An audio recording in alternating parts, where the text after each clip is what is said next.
Hello everyone, Paul Rogers here. Today is December the 27th, 2017. We are looking at EOS to BTC, and as you can see, EOS is on a very nice uptrend. So what we're looking at is where is a good place to buy EOS? And I would say based on these charts right now is a really good time to buy EOS. In fact, EOS had a bit of a dip. Not a significant dip, but it had a dip. And the dip was due to a lot of FUD that was released, I'd say on December 20th to 21st.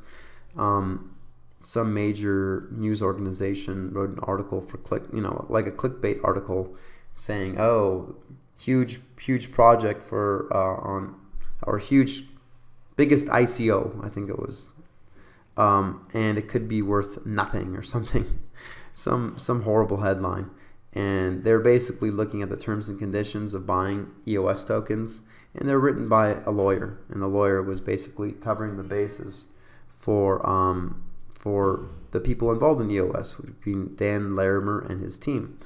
Now, do I think that's a problem? Not at all. I'm investing in a person who's brought us BitShares and Steemit, and this is the third major project, and this project's bigger than Steemit and BitShares.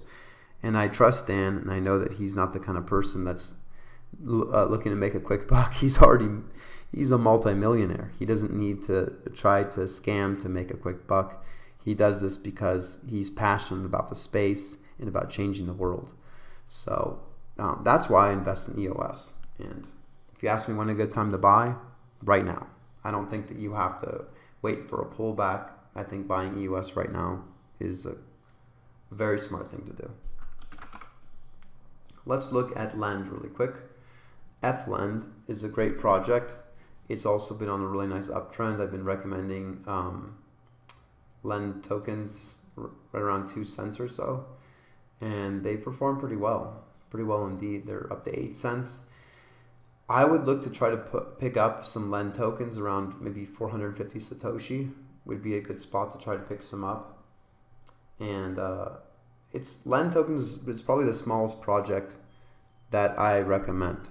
Most of the projects I recommend are top 50, but Lend is a smaller project, or I'd say it's a newer project, but it has such a strong and committed team behind it, and the community is so strong, and the vision is so big that it's something I think everyone should have some exposure to. And because I think next year it could be just huge. I think Lend tokens could be over 50 cents quite easily next year. So what else? Let's look at our old friend IOTA as well. IOTA, as you can see, doesn't look as bullish as EOS or Lend. IOTA's formed a triangle. You can see it very clearly right here. There's a triangle formed. And I'm a little down on IOTA, and I'll say why. I mean, if you buy it on Binance, you can't even withdraw it. I mean, there's such a mess with the Tangle right now that it's just like, it's not functioning. So,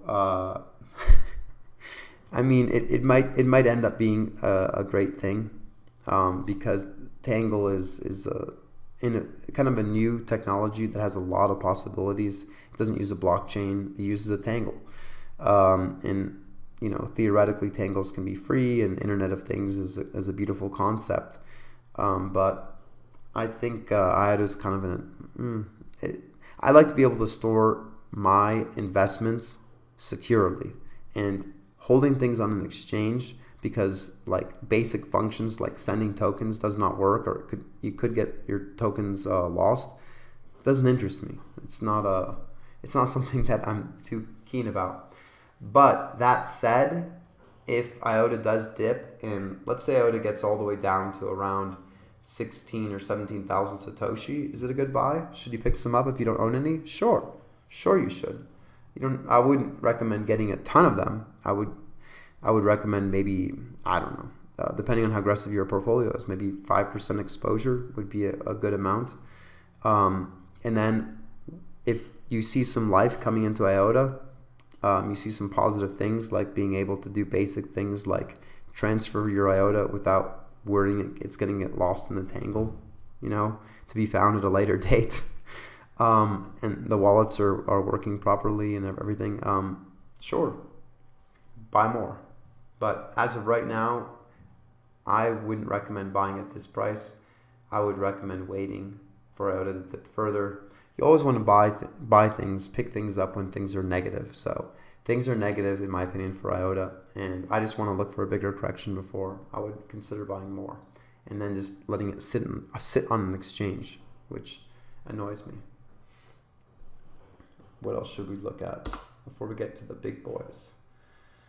I say we look at our old friend Bitcoin. Now, in the last video I made, I was saying that Bitcoin would have some resistance around 16 to 17,000.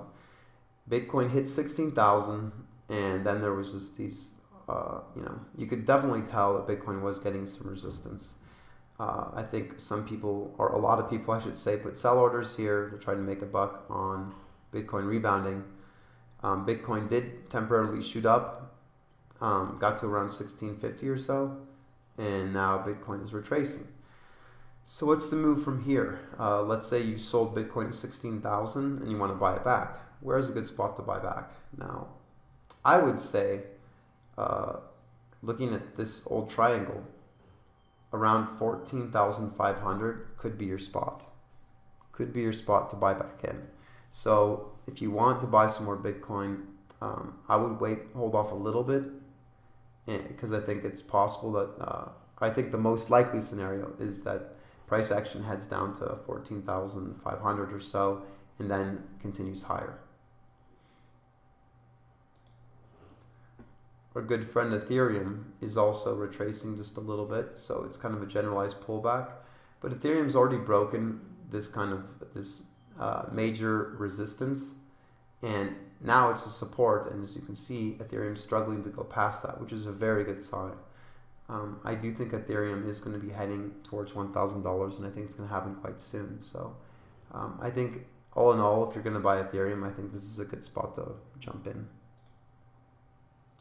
And Dash, I'm kind of surprised by. Dash hasn't been performing as well. I expect Dash to head around. What would be my dream spot to buy Dash? Let's say at 1,000. If Dash gets down to $1,000, I think it would be an excellent buy. Unless there's like a complete market dump that just affects all cryptocurrencies and there's like a 20 or 30% sell-off in general. But if we can get Dash for $1,000, I think that would be a really good buy price. Litecoin is not quite as bullish either. Now, I also wanted to mention one of the reasons why Bitcoin is running a bit, or was running, is I believe it's SegWit 2x. There's going to be another hard fork of Bitcoin. So we have Bitcoin SegWit and Bitcoin SegWit 2x, which means free token or free coins, right? Who doesn't want free coins? So people are going to be definitely buying some Bitcoin so they can get their free tokens, their SegWit 2x free tokens. So I guess you can expect Bitcoin to show a little bit more bullish behavior when it gets close to the time for those free coins, which always happens. Anyhow, and actually, now that I'm thinking about it, that could be why Dash and Litecoin aren't looking quite as happy as Bitcoin, is because of this. This should weigh a little bit on Dash and Litecoin and Bitcoin alternatives, and it should be kind of I'd say a tailwind for Bitcoin, in the short term. So anyhow, I hope you guys are having a great holiday. I've done a good job of making at least one video a day, and I really enjoy doing it, so I'm going to continue doing it long after the holidays. So anyhow, thank you for supporting the channel. Thank you for all the thumbs up, the subscriptions.